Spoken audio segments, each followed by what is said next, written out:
My name is Lorrie Whitmore, 26 years old. The second I warned my family that my sister's fiancé was a dangerous con man, they threw me out of her wedding, blocked my number, and told the entire family I was a jealous, unstable liar having a breakdown. My mother looked at me with pure disgust and said, "Claire deserves a real life. You're just a bitter failure who's never achieved anything. Stop trying to destroy your sister out of envy." My father added coldly, "We're done with your toxicity. Don't show your face at the wedding." I didn't scream. I didn't beg. I didn't say another word. Because on March 14th, 2026, when those chapel doors opened, the truth I had been carrying for 8 months walked in with me. And everything my family thought they knew about my sister's perfect man shattered in front of 200 guests. Before I tell you what actually walked through those doors and destroyed my sister's perfect wedding, please take a moment to like this video and subscribe if you're loving this story so far. Drop a comment and tell me, where are you watching from right now? And have you ever been called the problem child in your own family? I read every single comment. Now, let me take you back. It started in April 2020. I was 20 years old, junior year at Portland State University. My roommate Juliet showed up at our apartment one night with a black eye and a story about walking into a door. I'd been working part-time at a women's shelter, just volunteer work, nothing serious. But I recognized the signs. The way she flinched when her phone rang. The way she apologized for everything, even existing. Her boyfriend Trevor was a law student, charismatic, from a good family. The kind of guy who knew exactly how to hurt someone without leaving marks anyone would believe. When Trevor escalated to choking, I helped Juliet pack in the middle of the night. Drove her to Safe Harbor Shelter myself. Stayed with her during intake. Missed my midterms. My GPA dropped below 2.0. Academic suspension. My parents' response? "You're being dramatic, Lorrie. This isn't your problem." But it was my problem. Because Trevor hired a lawyer, expensive one, and the charges got dropped. And because that lawyer was exactly the type Claire would become. My sister Claire, 3 years older, Georgetown Law, top 10% of her class, graduated May 2019 with every door open. Corporate lawyer at a Portland firm, pulling in $185,000 a year by the time she was 27. Everything I wasn't. Everything I'd never be. I remember the family dinner in November 2024. I was 24 then, still trying to figure out my life. Claire was radiant, talking about some legal conference she'd attended in Seattle. Mom hung on every word. "And what about you, Lorrie?" Patricia asked, my mother's voice carrying that edge I knew too well. "Still at that shelter place?" "Safe Harbor," I said. "Yes, Mom. Still helping people." "When will you finish your degree?" Dad, Thomas, didn't even look up from his plate. "You're 24. Claire passed the bar at 22. Claire shifted uncomfortably. "Dad, that's not fair." "It's reality, sweetheart. Lorrie made her choices." I looked at the wall behind Dad. Claire's Georgetown diploma, professionally framed. Next to it, an empty space where mine would have been. Mom dusted Claire's frame religiously, never touched the empty spot. But that night, Claire mentioned something that stuck with me. "I met someone at the conference, Nathan Reed, real estate development. He asked for my number." I felt something then. Not jealousy. Just unease. The kind you can't explain. I didn't know then that my failure would be the only thing that could save my family. That dropping out to help Juliet wasn't me giving up. It was me learning to see what others missed. I went back to Safe Harbor as a volunteer in 2022. By September 2024, they hired me full-time, social worker, intake coordinator, $44,500 a year. Mom called it charity work, not a career. But my supervisor Heidi saw something else. "You see patterns other advocates miss," Heidi told me one afternoon. We were reviewing case files. "Women who seem fine but aren't. Men who seem charming but aren't. That's not luck, Lorrie. That's skill. I just pay attention. Most people don't. That's what makes you good at this." My desk had 17 thank you cards from former clients, women who'd rebuilt their lives, women who'd believed no one would help them. One card from 2023 read, "You believed me when no one else would. You saved my life." AR. I kept every card. They mattered more than any diploma ever would. By December 2024, Claire was seriously dating Nathan. He started showing up to family dinners. Charming, attentive, generous. He brought expensive wine, asked Dad about his aerospace engineering career, complimented Mom's cooking. Perfect son-in-law material. "Claire talks about your Boeing projects," Nathan said to Dad one evening, smile easy. "I'd love to hear more about that work." Dad beamed. He actually beamed. In the kitchen, Mom cornered me. "Why can't you find someone like Nathan? Successful. Stable." "I'm focused on my career, Mom." "Career?" She laughed. Short. Mean. "Lorrie, you make $45,000 a year helping strangers. That's not a career. That's you avoiding reality." I said nothing. I'd learned that silence was safer. Nathan handed Dad a business card that night. "Reed Property Development Group, Luxury Residential Investments, Seattle, Chicago, Portland, San Francisco." After dinner, alone in my apartment, I Googled the company. The website looked professional. Stock photos, vague language about premium developments and exclusive partnerships. No actual project addresses, no client testimonials, no team photos. I felt that unease again. Dismissed it. Rich people's websites always look like that, didn't they? Polished and empty. I shouldn't have dismissed it. What I didn't know, what none of us knew, was that between November 2024 and March 2025, Nathan was living two lives. Monday through Thursday, Seattle with a wife and a 7-year-old son. Friday through Sunday, Portland with my sister. Business trips to Portland were really dates with Claire. Late nights at the office were hotel rooms paid for with his wife's credit cards. He didn't choose between them. He just chose to lie to both until March 2025, when he made his choice. He told his wife Amanda he was going to the store, took nothing, returned never. He'd already moved everything that mattered to Portland. That was the day he picked Claire, and that was the day Amanda's nightmare began. July 11th, 2025. Friday, 3:17 p.m. The woman who walked into Safe Harbor that afternoon was everything I didn't expect. Well-dressed. Professional. Teacher's ID badge from Roosevelt Elementary in Seattle visible on her purse. This was someone who had her life together. Someone who didn't fit the stereotype of shelter client. But I'd learned long ago that abuse doesn't check credentials. Her name was Amanda Reed, 32 years old. The bruise on her left cheek was 8 days old, yellow-green stage. She held her 6-year-old son's hand like a lifeline. The boy, Jake, clutched a stuffed dinosaur named Rex and wouldn't make eye contact. "I don't know if Amanda hesitated in my doorway. "I have a job, a house. I'm not homeless. I don't know if this is the right place." "Abuse doesn't care about your job title, Amanda." I pulled out a chair for her. "You're exactly where you need to be. Let's talk about what happened." While Amanda filled out intake paperwork, I sat with Jake, offered him a coloring book and crayons. He took them silently, started coloring. Only black, gray, dark blue. No bright colors.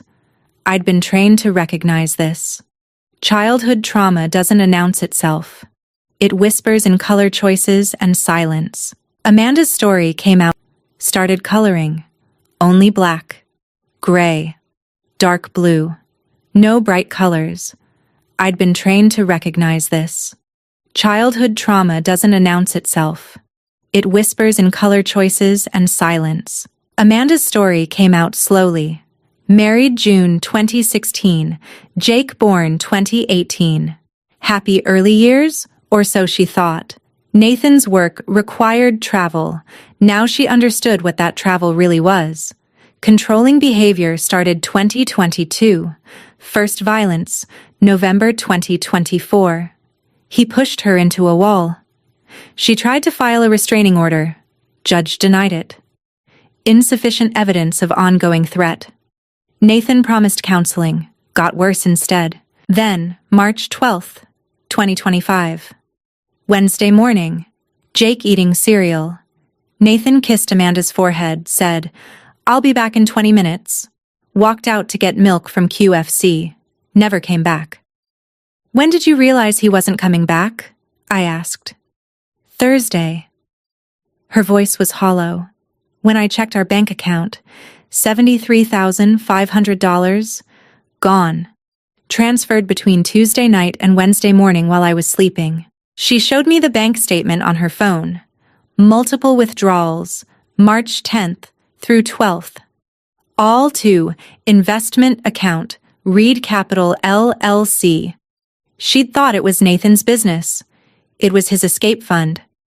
The police said he's an adult, Amanda continued. He can leave if he wants.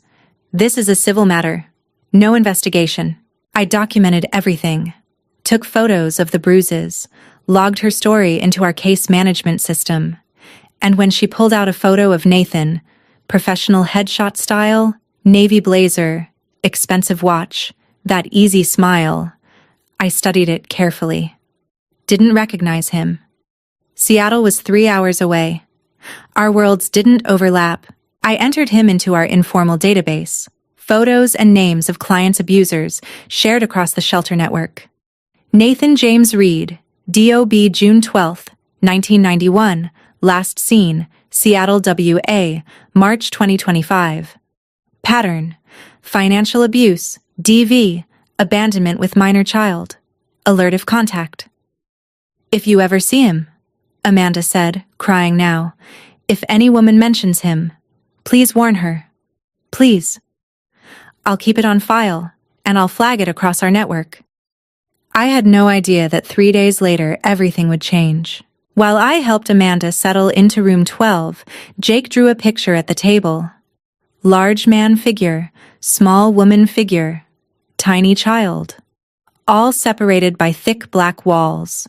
When I asked about it, he whispered his first words to me. Daddy said I'm bad if I tell secrets. Jake, you're not bad. You're very brave, and this is a safe place. He added one more element to his drawing, a door, closed, separating everyone. What's the door? I asked. The store. Daddy went through. He's not coming back. I filed the drawing in Amanda's case folder. Standard procedure for domestic violence cases with children. That weekend, Claire posted on Instagram. Date night with my favorite person. Photo of her and Nathan at some waterfront restaurant. She looked happier than I'd seen her in years. I didn't connect it. Not yet. Monday, July 14th, 2025. Lunch break. I was scrolling Facebook absently, eating a sad desk salad when Claire's post appeared. He said yes, engaged to my best friend, March 2026 wedding at Columbia Gorge Hotel. 8 photos. Claire and Nathan at Powell's Books. Kissing at the waterfront. Close-up of her ring. Massive diamond, had to be 2 carats at least. Comments rolling in. Mom already there. So proud of you both. Nathan, welcome to our family officially. I smiled. Started to scroll past. Then stopped. Photo number 4. Nathan in profile. That angle. That jawline. That scar above his left eyebrow. I knew that face. My coffee cup stopped halfway to my mouth. I zoomed in on the photo. The scar. The distinctive silver ring on his right hand. The watch. No. I ran to my office, logged into our case management system with shaking hands, pulled up Amanda's file from 3 days ago, opened the photo she'd given me, laid my phone next to the screen. Same man. Exact same man. No, no, no, no, no. I said it out loud to my empty office. This isn't... It can't be. But it was. Same scar, same eyes, same jaw, same ring on his right hand, same watch. Different haircut, maybe. Longer in Portland, shorter in Seattle. But the same person. My sister's fiancé was Amanda's husband. I checked the dates frantically. Amanda's missing persons report, March 18th, 2025. Claire mentioned on Facebook that she'd been dating Nathan since November 2024. He was with both. At the same time, for 4 months, he juggled 2 families 3 hours apart. I pulled up public records. Marriage license, Nathan J. Reed plus Amanda G. Reed, King County, Washington, June 30th, 2016. Status, active, no divorce filing, not in King County, not in any Washington county. I checked Claire's engagement announcement details. Full name listed, Nathan James Reed, 34, of Portland. Same person, legally married, planning a second wedding. Lorrie? Heidi walked past. You okay? You look like you've seen a ghost. I think I just found one. Found what?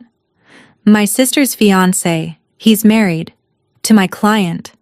Who's been here since Friday. Heidi's face went pale. Are you certain? I showed her the photos. Side by side. No doubt possible. Jesus Christ. Are you certain? I showed her the photos. Side by side. No doubt possible. Jesus Christ, Heidi whispered. Does your sister know? No. I stared at the screen. And she won't believe me when I tell her. I tried everything. I want you to understand that. I tried every right way before I chose the nuclear option. July 16th, 2 days after I discovered the truth. I asked Claire to meet me for coffee. Just us. No family, no Nathan. I need to tell you something about Nathan, I said carefully. We were in a quiet corner of a coffee shop. He's married. Currently, legally married, to a woman in Seattle. They have a 7-year-old son. Claire laughed. Actually laughed. What? Lorrie, that's insane. Where is this coming from? A woman came to my shelter last week. Her husband abandoned her in March. His name is Nathan Reed. Claire, I saw his photo. It's him. The laughter stopped. You're serious. You actually think... Lorrie, Nathan told me about his ex. They separated years ago. The divorce just hasn't been finalized. There's no divorce filing. I checked public records. They're still married. Because she won't sign. He told me she's dragging her feet. This is exactly what he warned me about, that she might try to interfere. Claire. She filed a restraining order. Claire stood up. I'm not doing this. You're jealous. You've always been jealous. And now you're using your job to sabotage me. I'm leaving. Claire, please, just look at the marriage certificate. She didn't stop. Didn't turn around. Just called over her shoulder. Get help, Lorrie. Seriously. I sat there with 2 untouched lattes getting cold. July 23rd. I tried with my parents. Claire refused to come to this meeting. I brought printouts. Marriage certificate, missing persons report.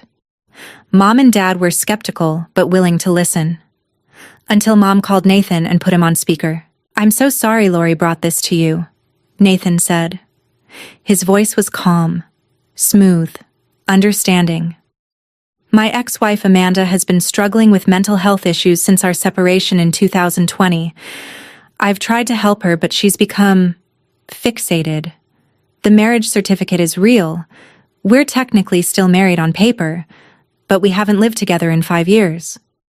Why didn't you tell Claire this? Mom asked. I did. Claire knows everything. I didn't want to burden you with my past, but I should have been more transparent. I'm sorry. Dad turned to me after they hung up. Did this woman tell you she and Nathan were separated? She said he lived with her until March 2025.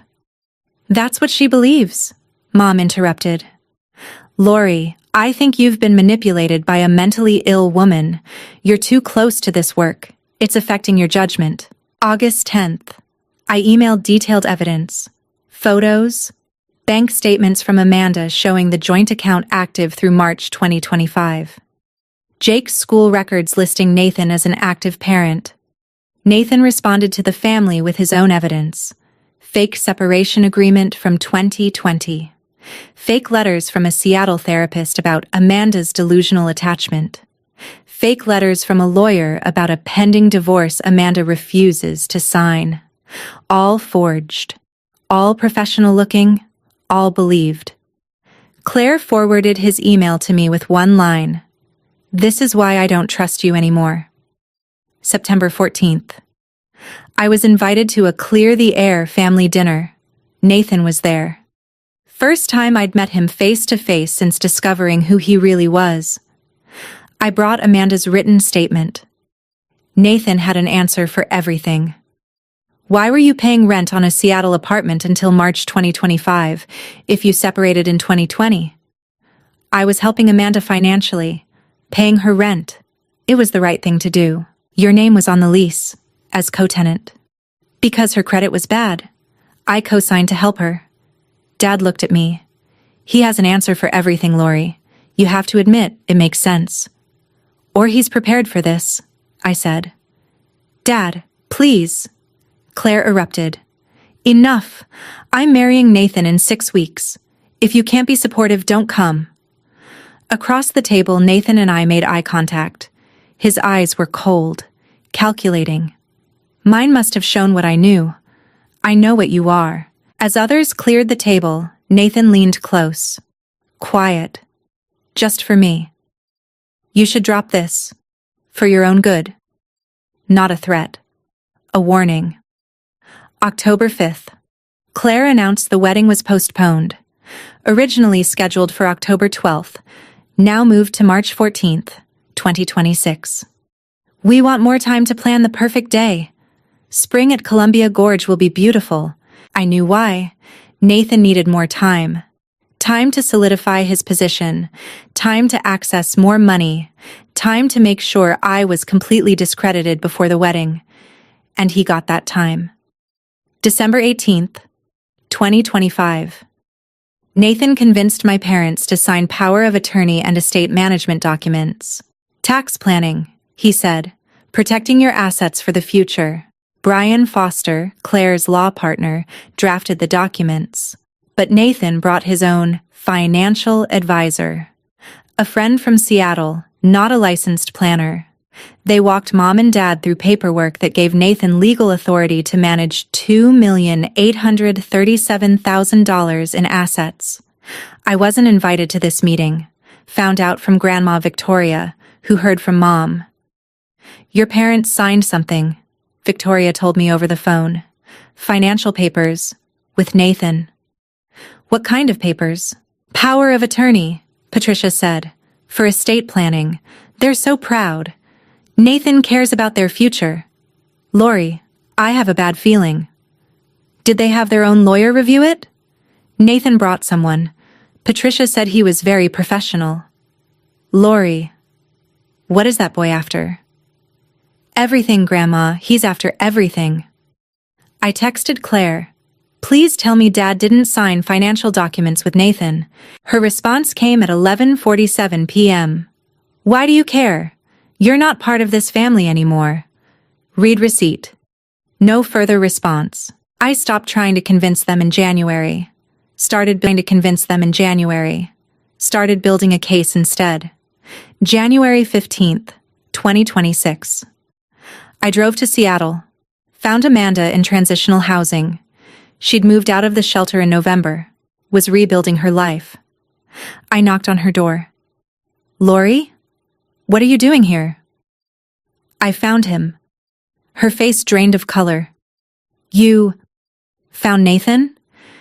He's in Portland. He's getting married in March. She sat down slowly. To someone else. To my sister, She couldn't finish. Jesus. He's doing it again. I've tried to warn them. They won't listen. Amanda, I need your help. I need you to come forward, to show them who he really is. I can't. Jake just started sleeping through the night. I can't drag him back into this. He convinced my parents to sign over $2.8 million. He's going to take everything and disappear. Just like he did to you. If you don't stop him, there'll be another woman. And another. Amanda stared at me for a long time. If I do this, will it be enough? Will they believe me? Or will he destroy me again? We spent a week building the evidence packet. 23 documents. Marriage certificate. Restraining order. Missing persons report.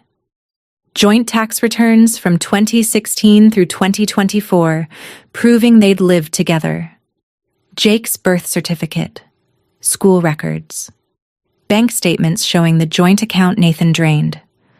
Credit cards in his name with Seattle addresses active through March 2025. Utility bills. Car insurance. Photos. Time-stamped family photos from 9 years of marriage. Text messages Amanda had saved. The email from Nathan, March 12th, 2025. I'm leaving. Don't look for me. Don't contact me. Everything organized in color-coded folders, photographed, backed up on encrypted drives. February 10th. I contacted Officer Daniel Reeves from Portland PD. We'd worked together on shelter cases before. I explained the situation. Bigamy's a Class C felony in Oregon if he completes the ceremony, Reeves said. But proving intent is tricky. Wire fraud, though? You've got a stronger case. $340,000 transferred from Washington to Oregon accounts? That's federal. What if we confront him at the ceremony? Before vows? Legal. First Amendment protects objections if they're factual, but I can't be there officially. I can be nearby, in case things get ugly or he runs. He'll run. Then I'll be ready. He handed me his card. On the back, handwritten, call me when it's time.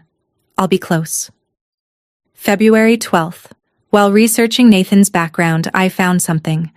A lawsuit filing. Torres versus Reed, San Diego County, 2020. I called Michelle Torres. She answered on the third ring. Her story was identical to Amanda's. Met Nathan at an industry conference 2018. Engaged after 4 months. He invested her savings, $85,000. Disappeared in 2019. She was too ashamed to press criminal charges. Settled the civil suit for $12,000. All she could recover. Who is he marrying now? Michelle asked. My sister. Long pause. I'm sorry. I'm so sorry. I should have reported him criminally. Maybe he wouldn't have, if I'd been braver. This isn't your fault. It's his. But Michelle, would you be willing to provide a statement? For evidence? Yes. Anything. If it stops him from doing this to someone else. Her email arrived the next day. Subject line: I should have stopped him in 2019. Help me stop him now. Now I had proof. Nathan wasn't an opportunist. He was a serial predator. 3 targets in 7 years. And Claire would be the third woman financially destroyed. Unless I stopped it. February 20th. Amanda and I finalized the plan. She'd drive to Portland the morning of March 14th. Bring Jake. Visual proof. Harder to dismiss a child. Bring the evidence folder. Arrive at Columbia Gorge Hotel by 1 p.m. Wait in the car until the ceremony started. Enter during the speak now or forever, hold your peace moment. Officer Reeves would be parked nearby, on call. Hotel security would be warned there might be a disruption. If Nathan ran, they'd detain him until police arrived. No shouting, no drama. Just quiet presentation of facts. What do I tell Jake? Amanda asked. Tell him you're making sure his dad can't lie anymore. What if your family never forgives you? Then I'll know I chose the right thing over the easy thing, and I can live with that. February 21st, 9:43 a.m. email from the wedding planner. Per the bride's request, your RSVP has been canceled. 1 hour later, my phone rang. Mom. I assume you saw the email? I did. You're not welcome at Claire's wedding, Lorrie. This is final. Mom, I'm trying to protect her. No, you're trying to destroy her happiness because you can't stand to see her succeed where you've failed. You've always been jealous of Claire. Always. But this? Using your work to fabricate evidence against her fiancé? That's a new low. I didn't fabricate anything. Nathan is a good man who loves your sister. And you're a bitter, jealous failure who can't accept that. Don't call this number again. She hung up. Call duration, 47 seconds. I tried to call back. Number blocked. I tried Claire's phone. Blocked. I tried Dad's phone. Blocked. In 47 seconds, I lost access to my entire family. Later that day, I watched the family group text thread. I hadn't been removed from it yet. 73 messages about me, about my breakdown, about my instability, about how they needed to focus on positive things. That evening, Lorrie has been removed from Whitmore family. You are no longer a participant in this conversation. Only one person texted me privately. Victoria. I don't believe them. Call me when you can. I love you. February 22nd. I visited Grandma Victoria at her assisted living facility, told her everything. She listened without interrupting. At 89 years old, she'd seen enough to recognize truth. You're going to ruin your sister's wedding in front of 200 people, she said finally. Yes. And they'll hate you for it. They already do. Not like they will after. This will be different. This will be permanent, maybe. I know. She took my hand. Your mother has always chosen appearances over truth. Your father follows her lead. But you, Lorrie, you're like your grandfather. Stubborn. Honest. Sometimes stupidly so. He would have done the same thing. Was he hated for it too? Sometimes. But he could look himself in the mirror. Can you live with that trade-off? I have to. There's no other option left. She pointed to a photo on her wall. A young man in the 1960s, holding a protest sign. He stood alone too. You come by it honestly. March 13th. Night before the wedding. 11:47 p.m. I got a text from an unknown number. Last chance to back down. You won't win this. Nathan. He knew I was planning something. He just didn't know what. I didn't respond. Deleted the message. Turned off my phone. Tomorrow, the truth would walk through those doors whether anyone wanted it to or not. March 14th, 2026. Saturday, 10 a.m. Amanda left Seattle right on schedule. I imagined her on I-5 South, Jake in his booster seat, evidence folder in the passenger seat. 2 hours and 45 minutes to Columbia Gorge Hotel. She'd arrive around 12:45 p.m. The ceremony started at 2 p.m. I sat in my silver Honda in the back parking lot. I'd arrived at 11:30 a.m. early.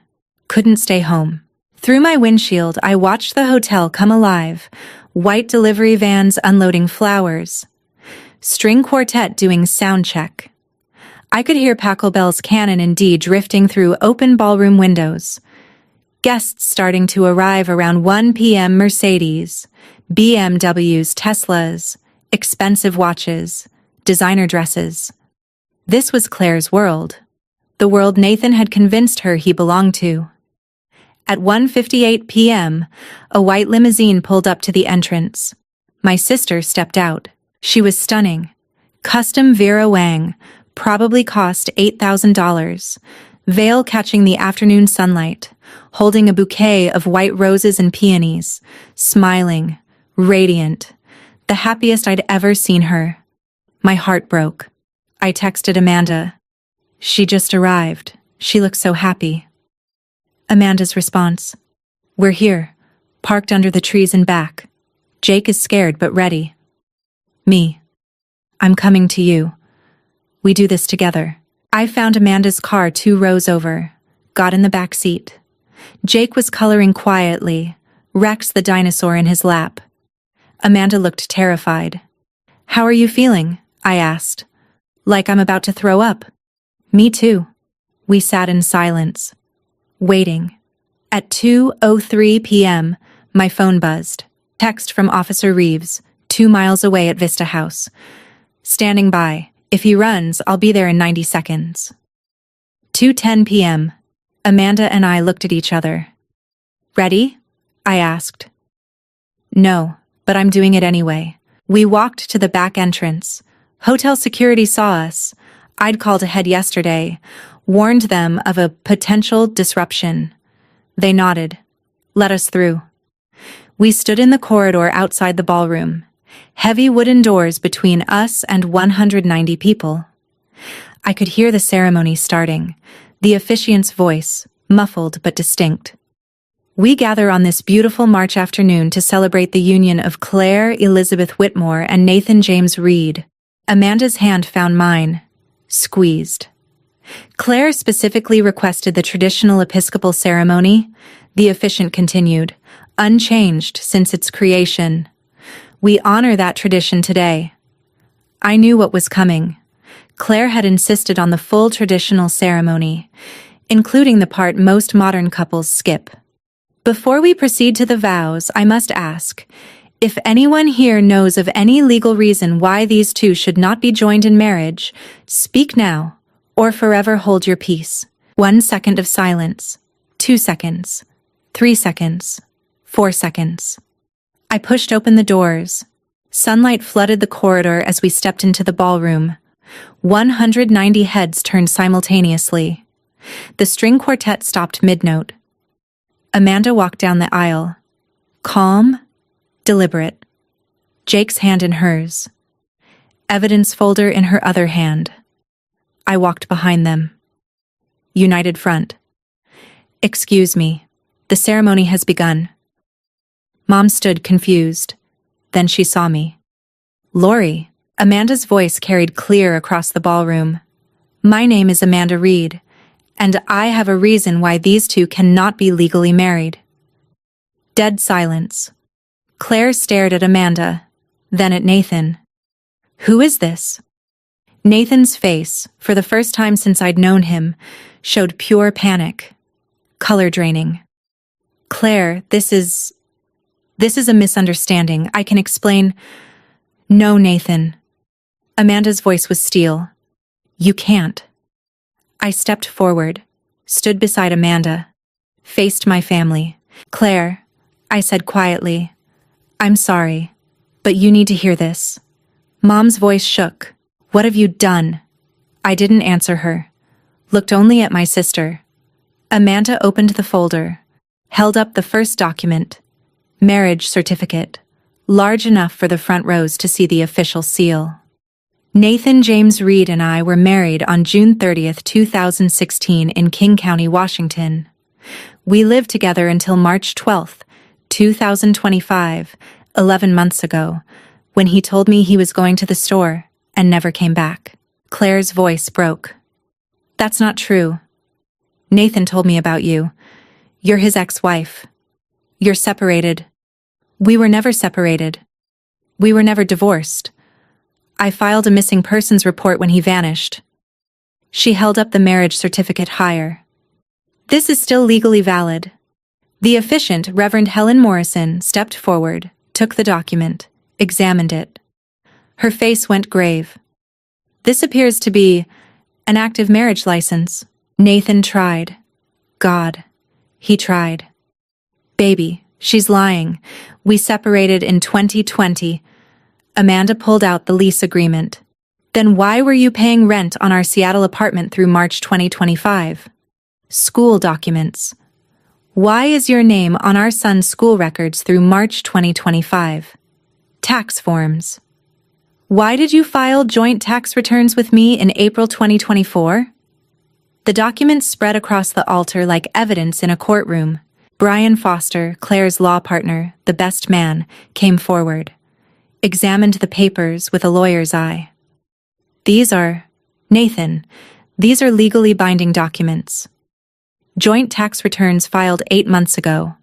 A lease that didn't expire until March 2025. He looked up. Claire, he was living with her while dating you. Those documents are out of context. Nathan's voice was rising. I was helping her financially. Amanda's voice cut through his excuses. You filed joint taxes with someone you separated from in 2020? You shared a car insurance policy? Nathan, just stop. You're caught. The officiant held up the marriage certificate, shook her head. I cannot proceed with this ceremony. This constitutes a legal impediment. That's when Jake spoke. Small 7-year-old voice in the silent ballroom. Hi, Daddy. Nathan froze. You said you were going to QFC. You said 20 minutes. Jake looked at Amanda. How long, Mommy? 1 year ago, baby. Jake turned to Claire. Are you the new lady? Claire couldn't speak, just nodded, tears streaming. He told Mommy he loved her too, then he left. Is he gonna leave you too? I heard women crying in the audience. This wasn't adult drama anymore. This was a child's trauma, spoken in a voice too young to lie. Dad stood. His voice shook with rage. You have a son, a 7-year-old son. And you were going to marry my daughter without telling us? Brian Foster was on his phone. His face went white. He pulled Dad aside, showed him the screen. I couldn't hear what Brian said, but I saw Dad's expression. Shock. Then fury. How much of our money did you take? Dad's voice carried across the room. Nathan backed away. That was an investment we discussed. You discussed a tech fund. Brian held up his phone. I just checked your account, Tom. Nathan transferred $340,000 out on March 9th to an LLC in the Cayman Islands. Reed Capital Management. He set it up in February. Mom's hand went to her mouth. You were going to steal from us? Nathan looked at the exits. Hotel security was already there, positioned exactly where I'd asked them to be. He bolted anyway, made it 3 steps before security blocked him. Sir, please remain here. He tried the other door. Second guard, trapped. I don't have to stay here. Panic in his voice now. Real panic. I haven't done anything illegal. I pulled out my phone, called Officer Reeves. We need you now. Nathan turned on me. Vicious. This is your fault. You poisoned them against me. I just brought the truth, I said calmly. You poisoned yourself. Reeves's voice on speaker. On my way. 2 minutes. Keep him there. Claire screamed, raw, broken. Get out! Get out! Get out! Get out of my sight! She ripped off her veil, threw it, pulled off her engagement ring, that massive diamond Nathan had used to sell the fantasy, and hurled it at him. He ducked. The ring hit the wall. The diamond chipped. You told me you loved me. I do love you. You have a wife, a child. She couldn't finish. Sobbing, hyperventilating, she turned on me. And you humiliated me. In front of everyone. You couldn't just tell me privately? I tried, I said quietly. For 8 months. You wouldn't listen. So you did this? You destroyed my wedding in front of 200 people? I stopped you from marrying a con man who would have emptied your bank account and disappeared. You're welcome to hate me for that. Amanda spoke then, directly to Nathan. Final words. I spent 11 months wondering what I did wrong, wondering if I'd been a better wife, a better mother, if I'd stayed quieter, smaller, easier. Maybe you would have stayed. I blamed myself. I let Jake blame himself. She paused. But standing here, watching you lie to them the exact same way you lied to me, I finally understand. It was never about us. It was never about Claire. It's about you. You're empty. And you fill that emptiness with other people's trust until you drain them dry. Nathan tried to interrupt. Amanda held up her hand. You're not a husband. You're not a father. You're not even a very good con man. You got caught. Are you done? Yes, Nathan. I am. I'm done with you. Forever. She removed her wedding ring, the one she'd been wearing this whole time, dropped it on the floor, didn't look back. To Claire, she said softly, I'm sorry this happened to you. I know what it feels like, but I promise you, life gets better once he's gone. It's hard, but it's better. The doors opened. Officer Daniel Reeves walked in. Uniform, professional, calm. Mr. Reed, I'm Officer Daniel Reeves, Portland PD. You're being detained for questioning regarding allegations of wire fraud, bigamy, and theft. You have the right to remain silent. I'm not saying anything without my lawyer. That's your right, sir. Hotel security escorted Nathan out. As he passed me, he looked at me one last time. Pure hatred. I met his eyes. Didn't flinch. The doors closed. 190 people in a ballroom. No wedding. No groom. Just the wreckage of a beautiful lie. Reverend Morrison spoke quietly. I'm afraid the ceremony cannot proceed. I'm so sorry. Guests started leaving. Awkward. Whispering. Many had their phones out. Recording. Posting. The wedding cake sat untouched in the corner. 3 tiers. Monogram C and N in gold fondant. Monument to a lie. I started toward Claire. Claire, She turned. Venom in her eyes. Don't. Don't come near me. Don't speak to me. You did this. You destroyed this. Get out. Okay, I said quietly. I walked out alone. I sat in my car in the parking lot and watched them leave. Guest after guest, streaming out of the hotel. Some glanced my way. A few pointed. One woman, Claire's friend from college, walked right up to my window. You should